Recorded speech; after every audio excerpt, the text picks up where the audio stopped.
Chemistry in everyday life, इसमें drugs की बात करें तो ड्रग्स डिफरेंट टाइप की होती है। एनाल्जेसिक्स, एनाल्जेसिक्स को दर्द निवारक भी बोला जाता है। ये दो प्रकार की होती है, नारकोटिक्स और नॉन नारकोटिक्स। नारकोटिक्स में morphine, codeine, heroine. Non narcotics में एस्पिरिन, जिसकी स्ट्रक्चर इस तरह की होती है, बेंजीन रिंग में OCOCH3 जुड़ता है, COOH जुड़ता है, ये एस्पिरिन होगी। और आइबुप्रोफेन, ये भी नॉन नारकोटिक एनाल्जेसिक है। और तीसरी है non narcotic analgesic, paracetamol. Paracetamol भी एनाल्जेसिक का काम करती है, जो कि ये फिनोल रिंग होती है, इसमें पैरा पोजीशन पर NH डबल बॉन्ड हो CH3 जुड़ता है, ये पैरासीटामोल की स्ट्रक्चर होती है, जो कि नॉन नारकोटिक एनाल्जेसिक होती है। इसके बाद बात करते हैं एंटीपायरेटिक, जो कि शरीर का ताप कम करने में काम आती है। इसके उदाहरण है पैरासीटामोल, एस्पिरिन और फिनेक्टिन। इसके बाद एंटाइसिड की बात करते हैं। एंटाइसिड में ओमिप्राजोल, सिमिटिडीन और रेनिटिडीन, ये एंटाइसिड के उदाहरण है। सिमिटिडीन, रेनिटिडीन सबसे ज़्यादा यूज होता है एंटाइसिड के रूप में, और ओमेप्राजोल, ये सब एंटाइसिड है। इसके बाद एलर्जी कम करने के लिए एंटीहिस्टामाइन होते हैं। एंटीहिस्टामाइन एलर्जी कम करते हैं और वाहिका का विस्तारक इनको बोला जाता है। एंटीहिस्टामाइन में जेनेटिक जो होते हैं, जेनटेक एंटीहिस्टामाइन के उदाहरण है, जो कि जेनटेक को रेनिटिडीन भी बोलते हैं, यानी कि रेनिटिडीन एंटीहिस्टामाइन का काम भी करता है। इसके बाद एंटीहिस्टामाइन सिट्राजिन होता है, सिट्राजिन एंटीहिस्टामाइन होता है। सेल्डेनोवा, टर्पिनेडिनोवा, ब्रोम्फेनेरिनोवा, ये सब एंटीहिस्टामाइन का काम करते हैं। सिट्राजिन, सेल्डेन, टर्पिनिन और ब्रोम्फेनेडिन और जेनटेक, जो कि रेनिटिडीन भी बोलते हैं, ये सब एंटीहिस्टामाइन है। इसके बाद ट्रैंकुलाइजर यानी कि प्रशांतक, ट्रैंकुलाइजर होते हैं प्रति अवसादक, इनको बोलते हैं, यानी कि प्रशांतक होते हैं। इसके उदाहरण है इसमें साइकोथेरेटिक ड्रग भी इनको बोला जाता है, जो कि दिमाग में काम करते हैं, क्योर मेंटल डिजीज़ का उपचार करते हैं। ट्रैंकुलाइजर के उदाहरण है हिप्नोटिक्स, जिनसे नींद आती है, और एक होते हैं नॉन हिप्नोटिक्स। हिप्नोटिक्स कौन कौन से हो? कंपोनेंट्स ऑफ स्लीपिंग पिल्स, जो सोने की गोलियाँ होती है, उनके जो कंपोनेंट होते हैं वो हिप्नोटिक्स होते हैं। इसमें कंपोनेंट कौन के होते हैं? बारबिटूरिक एसिड। बारबिटूरिक एसिड इस तरह का होता है, जो कि हिप्नोटिक ट्रैंकुलाइजर होता है। इसके बाद नॉन हिप्नोटिक की बात करें तो उसमें आता है मेप्रोबोमेट, क्लोरोडाइजोपोक्साइड। नॉन हिप्नोटिक ट्रैंकुलाइजर में आता है मेप्रोबेमेट, क्लोरोडाइजोपोक्साइड और इक्वेनिल। सबसे ज़्यादा यूज होती है इक्वेनिल ट्रैंकुलाइजर है, जो कि नॉन हिप्नोटिक्स है। और फिनलजीन भी ट्रैंकुलाइजर का उदाहरण है। और व्युत्पन्न, इसके जो बारबिटूरिक एसिड के व्युत्पन्न, यानी कि हिप्नोटिक को जो बारबिटूरिक एसिड है कंपोनेंट, इसके जो व्युत्पन्न होते हैं, जैसे कि सेकोनल हुआ, वेलियम हुआ, सेरोटोनिन हुआ, ये सब हिप्नोटिक ट्रैंकुलाइजर से।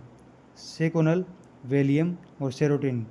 इक्वेनिल नॉन हिप्नोटिक ट्रैंकुलाइजर का उदाहरण है। इसके बाद देखते हैं अपन एंटीफर्टिलिटी ड्रग। एंटीफर्टिलिटी ड्रग कौन कौन से होते हैं? एस्ट्रोजन, प्रोजेस्टेरोन से जो बनी हुई होती है।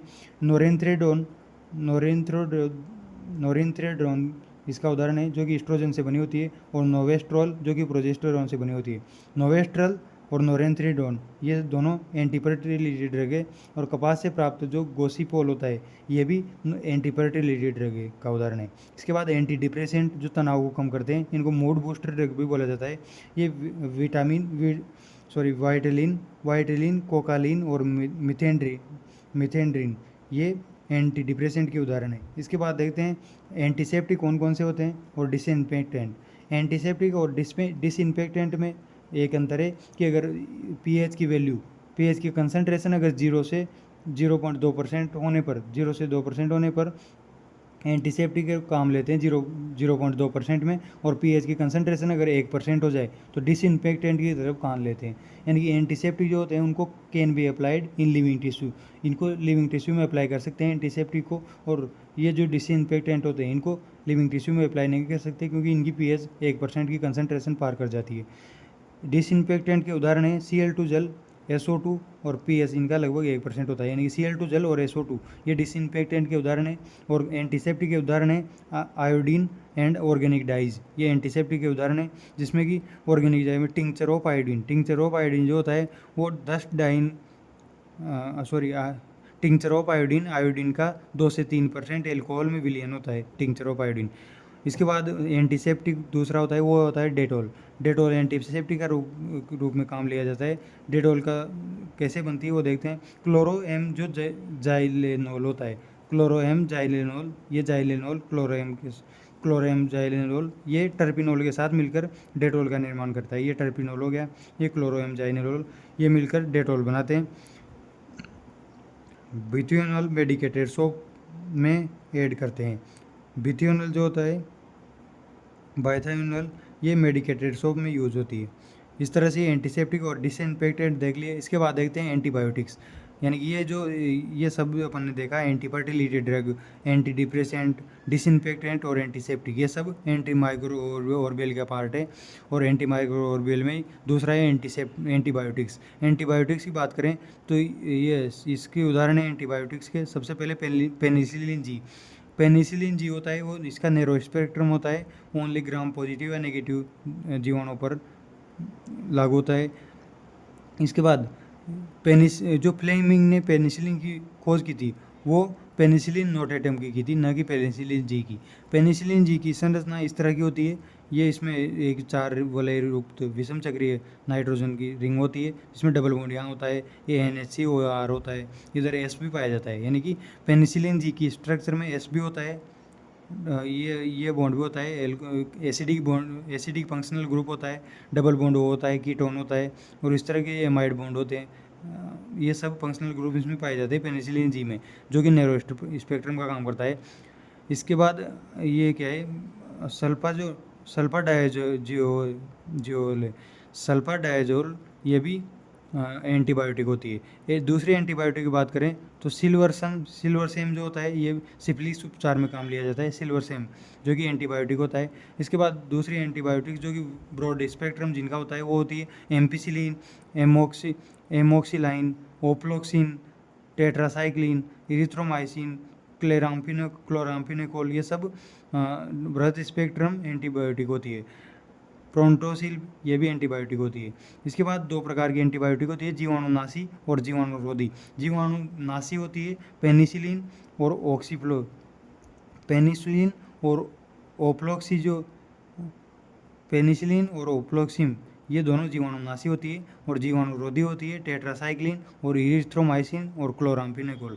टेट्रासाइक्लिन, इरिथ्रोमाइसिन और क्लोराम्फिनेकोल, ये जीवाणुरोधी होती है। इस तरह से एंटीबायोटिक की अपन ने बात कर ली। इस तरह से ये अपनी ड्रग्स कंप्लीट होती है। अब अपन देखते हैं नेक्स्ट, इसमें देखते हैं केमिकल्स इन फूड में कौन कौन से केमिकल होते हैं। इसमें सबसे पहले प्रिजर्वेटिव्स यूज में लिए जाते हैं, जो खाद्य परिरक्षक होते हैं। इसमें नमक हो गया, सोडियम बेंजोएट हो गया। सोडियम बेंजोएट इस तरह से दिखाई देता है, CON इसमें जुड़ा होता है बेंजीनिंग में। इसको सोडियम बेंजोएट, नमक, ये सब प्रिजर्वेटिव के रूप में काम लिए जाते हैं।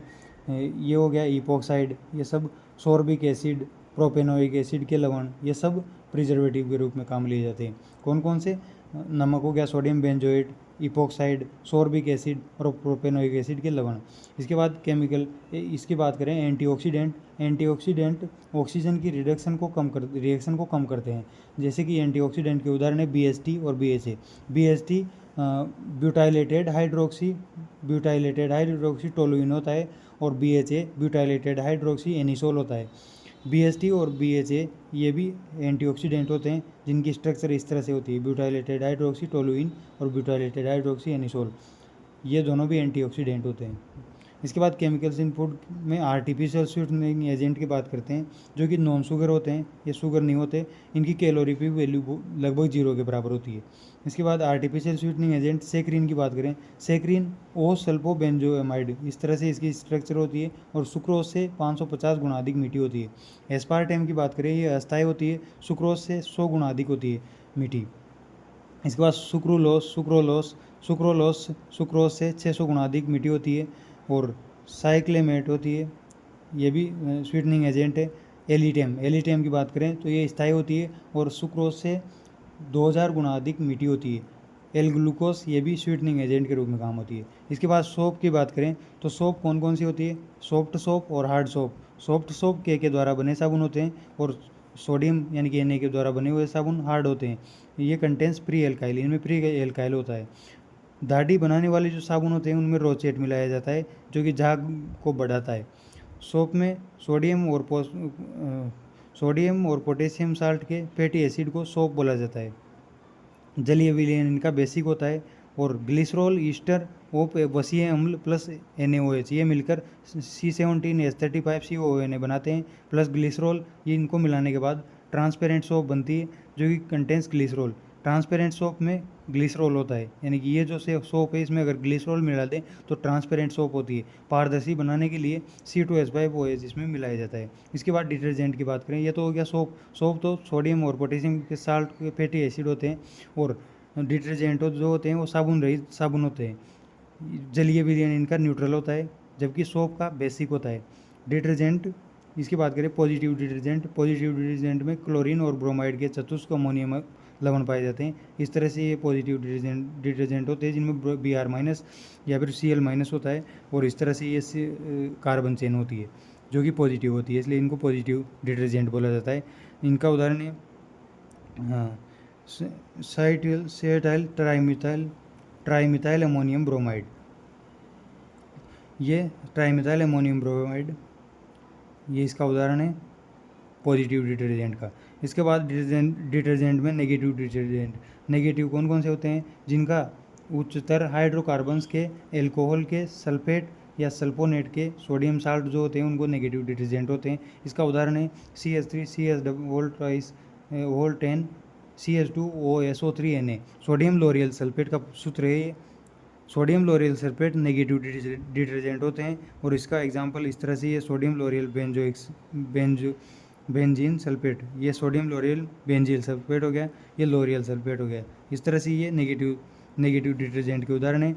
सोडियम पेरा डोडिसाइल बेंजोइक सल्फेट भी इसको बोला जा सकता है। इसके बाद डिटर्जेंट जो होते हैं ब्रांच्ड साकित होते हैं जो कि नॉन बॉन्डिंग होते हैं, नॉन बायोडिग्रेडेबल, यानी कि जो साकित डिटर्जेंट होते हैं ब्रांच्ड वो नॉन बायोडिग्रेडेबल होते हैं। और अनब्रांच्ड जो असाकित होते हैं वो बायोडिग्रेडेबल होते हैं। इसके बाद डाइज की बात करें तो डाइज दो प्रकार की होती है, क्रोमोफोर और ऑक्सोक्रोम। क्रोमोफोर स्वयं कलर के लिए रिस्पॉन्सिबल होती है, जैसे कि NO2 नाइट्रो हो गया, N डबल बॉन्ड नाइट्रोस हो गया, N डबल बॉन्ड एज हो गया, एजोडाइज, ये क्विनोइड हो गया। ये सब क्रोमोफोर्स के उदाहरण हैं। जबकि ऑक्सोक्रोम जो होते हैं वो दूसरों की सहायता से कलर को बढ़ाने का काम करते हैं। इससे कलर बढ़ता है बस, यानी कि ऑक्सोक्रोम से कलर बढ़ता है। जिनमें अगर लोन पेयर होता है उनको ऑक्सोक्रोम के रूप में देखते हैं। इस तरह से केमिस्ट्री नेवर डेवलप होती है।